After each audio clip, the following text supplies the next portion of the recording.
بسم الله الرحمن الرحيم.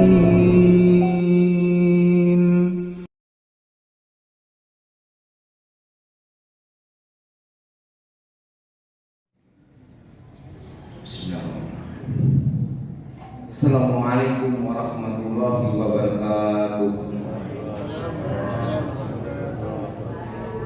Alhamdulillah, qad ja'a syahrul Ramadan fihi nazalul Qur'an hudan linnas wa bainatin minal huda wal furqan. Asyhadu an la ilaha illallah wa asyhadu anna Muhammadan abduhu wa rasuluhu la nabiyya ba'da. Allahumma sholli wa sallim ala rasulillah sayyidina Muhammad wa ala alihi washabbihi ajma'in. Qala Allah ta'ala fil Qur'anil Karim, a'udzu billahi minasy syaithanir rajim. Wa laqad arsalna Nuhan ila qaumihi wa labisa fihim alfa sanatin illa qamsina. Para shaimin dan shaimat jamaah salat tarawih Masjid Al-Hidayah rahmatullah, patut kiranya hari ini kita bersyukur kita dikasih kesehatan dan kesempatan dan istirahat giroh untuk selalu hadir di majelis ini. Mudah-mudahan sholat kita, ibadah kita, doa kita, itikaf kita cuma Allah Subhanahu wa taala.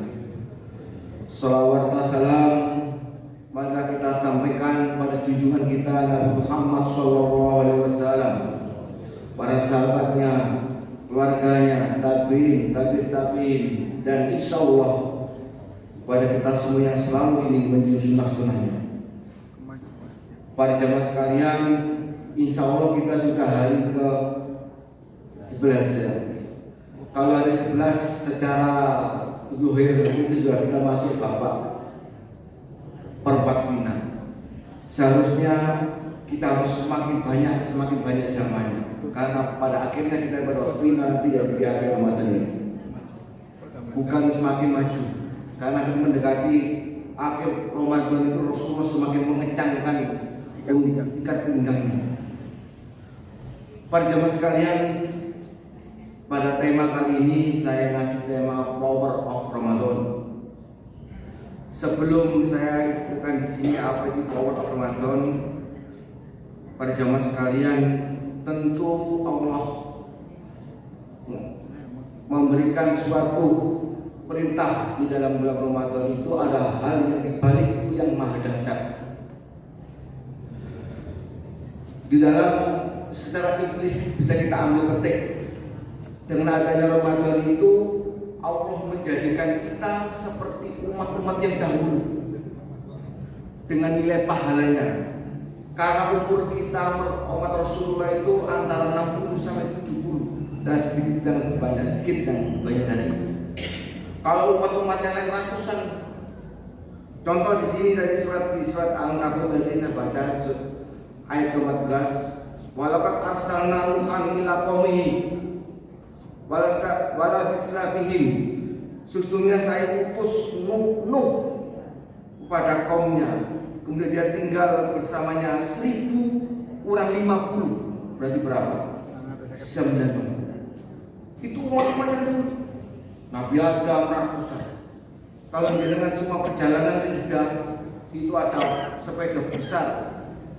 Atau ada istilah itu sepedanya Nabi Adam. Ada lagi makamnya Ibu Hawa yang panjangnya seperti itu.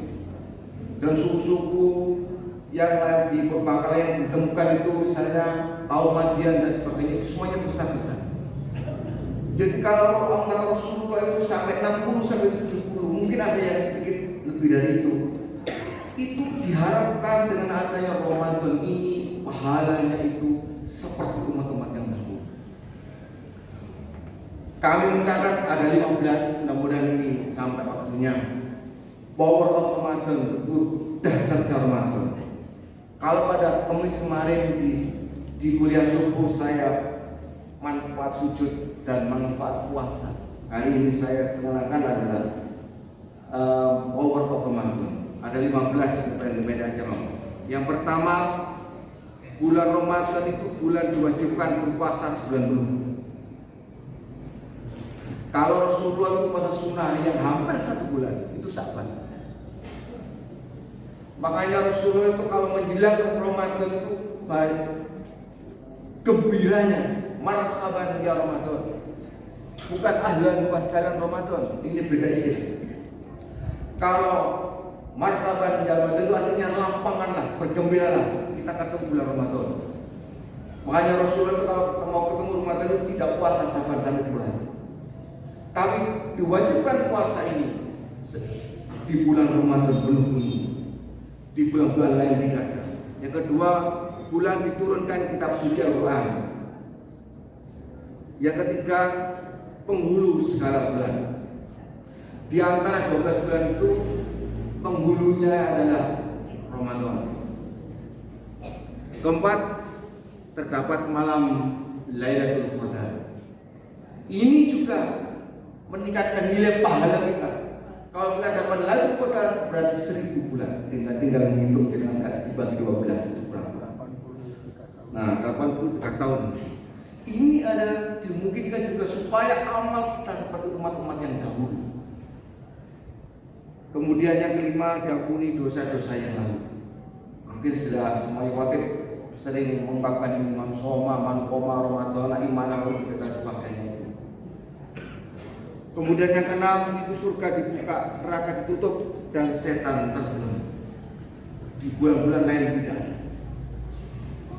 Yang ketujuh, pahala ibadah dilipat gandakan.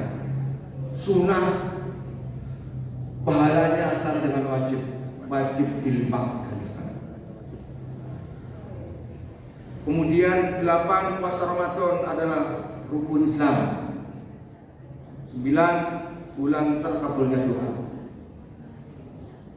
Di mana di dalam hadis yang pernah diriwayatkan oleh Abu Hurairah, 3 orang yang doanya selalu terkabulkan Allah adalah satu dan antaranya orang berpuasa sampai dia berbuka.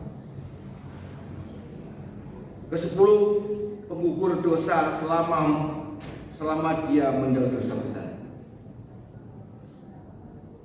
Ke-11, ibadah umroh setara dengan pahala haji. Inilah yang sekarang di Arab Saudi kerudit hampir jutaan manusia sedunia tumpah blek. Pada minggu kemarin tawaf sementara dihentikan. Ini semuanya berubah. Puasa kita berumroh bulan Ramadan nilainya sama dengan haji. Kalau kita haji yang normal, yang datang normal, itu sekarang adalah nunggunya selama 34 tahun. Kalau yang haji plus itu 6 tahun. Tapi kalau kita nilai pahalanya ini seperti haji, walaupun belum haji, tapi pahalanya haji, berbulan kita berumroh pada bulan Ramadan. Mudah-mudahan para jamaah sekalian dikasih rezeki Allah dimudahkan sampai ke sana. Yang ke-13, yang 12, memberi makan berbuka diganjar dengan pahala puasa. Kalau jenengan lihat YouTube itu, orang Saudi itu kalau mencari orang yang mau berbuka itu ada makanannya. Saking banyak orang ini beriftar dengan semua. Jadi pahalanya sama dengan puasa, tidak berkurang sedikit pun. Makanya ini pokok kita berburu untuk kita sedekah di dalam Masjid Al-Hidayah setiap hari ada kebersamaan. 13, terbukanya pintu-pintu rahmat. 14, sholat malam menghapus dosa yang lalu tadi, mansoma dan ada lagi mankoman tadi. Ke-15, bulan melatih kesabaran. Makanya di dalam hadis yang lain itu asyamu nisfu sabr. Puasa itu separuh dari kesabaran. Dari 15 itu kalau diambil kesimpulan, kita melihat orang-orang tipenya itu bagaimana melihat Ramadan itu. Ini ada dalam buku karangan Syekh Abdul Aziz bin Abdul Asadar Rahmaniyah di dalam bukunya Mukhalafatur Ramadan, membagi tipe orang menghadapi Ramadan. Yang pertama, golongan pertama ada golongan yang menanggapi biasa saja atas kedatangan bulan Ramadan. Ramadan ulani ada banyak. Jadi saya perjalanan di sini kalau mau berangkat Mereman itu ya rokokan, baca Quran. Kadang-kadang di perjalanan warung kopi di Medali itu malah semakin penuh, kelihatan kakinya dan sepeda motornya. Itu orang-orang yang biasa macam-macam, tak ada hubungannya dengan bulan-bulan yang lain. Insya Allah tidak di sini. Yang kedua, golongan yang orang berubah menjadi alim, hanya berada bulan Ramadan saja. Ini kita lihat fenomena juga, banyak orang alim, ngaji, iktikaf, tapi setelah Ramadan bubar. Artinya apa? Kalau kita lihat puasa Ramadan itu ada 3 proses antara input, proses, dan outcome-nya. Inputnya pasti orang yang beri. Prosesnya itu yang harus kita betulkan, niatnya kita, giroh kita untuk menghadapi Ramadan. Anggaplah ini seperti Ramadan terakhir bagi kita. Kita tidak ada jaminan kita ketemu Ramadan akan datang. Jangan sampai terlewatkan Ramadan ini.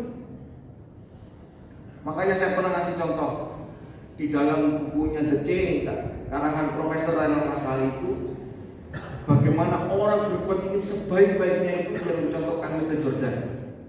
Atas Michael Jordan, seorang figur NBA, nomor punggungnya 23, Cicak Bubun. Dia sering dapat MPV, Most Valuable Player, terbaik, pemain terbaik itu. Setiap bermain mengkau hebat. Apa yang ditanyakan jawabannya? Setiap kalau ditanyakan mengapa dia bisa hebat seperti itu, apa jawabannya? This is last game. Inilah permainan terakhir saya. Jenengan bersama. Mungkin this is last Ramadan. Inilah Ramadan terakhir saya. Seperti di Masjid Al-Akbar itu, saya ingat betul figur Pak Hadi itu setiap hari datang sholat tarawih. Tak pernah absen karena saya tahu, karena saya tampilnya dia yang bawa pisaranya. Setelah Idul Fitri 5 hari dia meninggal. Dan saudara saya Kak Ali Salim kemarin Ramadan ketemu saya kemarin di bangga Allah SWT. Artinya Ramadan 1447 itu seakan-akan Ramadan terakhir kita. Kalau ingin kita punya giroh, Ramadan ini harus baik. Jadi kalau ingat betul, saya ingat Ustaz Sultan itu kalau setiap sholat Id itu, anggaplah ini seperti Id terakhir bagi kita. Kalau tidak ada jaminan, siapapun tidak ada jaminan kita ketemu Ramadan akan datang. Inilah yang untuk giroh kita. Kemudian tipe yang ketiga, orang-orang yang rindu pada bulan Ramadan. Inilah yang seperti kita melihat kita di antara itu. Kapan kita bisa ditemukan oleh Ramadan? Allahumma balikna syahr Ramadan, ya Allah. Kalau tempat kita Ramadan itu dalam arti Ramadan itu artinya itu adalah pemanggangan atau penghapusan dosa. Itu artinya. Kalau Syawal itu artinya peningkatan. Jadilah inilah momen-momen Ramadan ini jangan sampai terlewatkan. Di dalam Surah Al-Baqarah 183 sampai 187 itu ada 3 ibadah yang utama: puasa, sholat, dan doa. Kita hantarkan hati kita mantapkan hati kita. Allah yang melakukan semuanya. Kalau selama ini kita tidak pernah sholat malam, di sini berkah Ramadan. Apa sih berkah itu? Ziyadul khair. Pertamanya nilai kebaikan. Ada suatu kata juga, pada siapa yang sholat tarawih bersama imam sampai terakhir seperti sholat semalam suntuk. Satu masjid ini apakah pernah sholat semalam itu? Tidak pernah ada. Tapi berkah Ramadan kita kita harus jangan sampai meninggalkan bulan Ramadan. Para jamaah sekalian, mudah-mudahan 10 ini kita bisa meniti ibadah kita semua. Jangan sampai kita terlewatkan Ramadan. Jangan sampai kita meninggalkan baca Quran. Jangan sampai kita meninggalkan kita bertafakur kepada Allah Subhanahu wa taala. Tafakur itu juga artinya berzikir. Berzikir juga berarti kita selalu bersolawat, bertasbih, bertakbir dan mensucikan Allah. Berzikir juga kita meningkatkan ilmu kita, mentafakur. Karena di surat Al-Baqarah Al-Imran 151 itu ujung-ujungnya kita itu adalah orang yang ulul albab. Ulul albab itu ada jamak. Apa tujuannya? Lubun. Kita punya hati nurani. Jadi mudah-mudahan bersama Ustaz Maidan kita memahami sholatnya, dan mudah-mudahan yang terakhir kali kita sholat kita ini hari yang ke-11 ini memberi kekuatan untuk hari-hari yang akan datang, dan yang kemarin yang kita lakukan diterima Allah Subhanahu wa taala. Yang ini yang bisa sampaikan, mudah-mudahan ini bermanfaat pada kita semua. Ihdinas shiratal mustaqim. Assalamualaikum warahmatullahi wabarakatuh.